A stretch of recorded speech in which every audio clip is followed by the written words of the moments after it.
Incendies nombreux donc en France, mais également en Espagne, qui fait face actuellement à l'un des feux les plus meurtriers de son histoire. Au moins 12 personnes sont décédées dans les flammes, majoritairement des étrangers.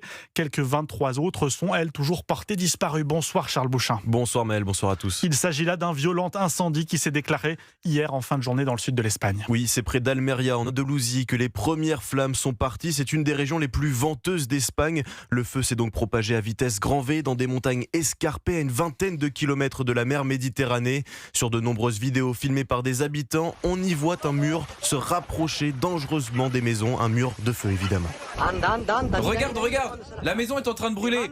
Regarde, la maison est en feu. Il est là-haut. Cet incendie a fait plusieurs victimes. La majorité, voire la totalité, seraient des étrangers.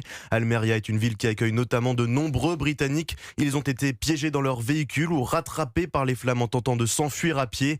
Ces personnes n'auraient pas tenu compte des consignes de sécurité. C'est en tout cas l'une des pistes avancées par Juan Manuel Moreno, le président régional andalou.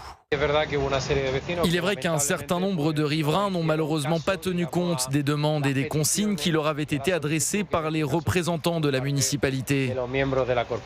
Malheureusement, le fait de ne pas avoir suivi ces recommandations a probablement conduit au tragique bilan que l'on connaît, avec ce nombre de personnes décédées. Plusieurs centaines de personnes ont été évacuées. Près de 500 pompiers et militaires sont mobilisés sur le terrain pour lutter contre cet incendie, aidés par une vingtaine d'engins aériens. Charles Bouchin pour Europe 1, merci à vous.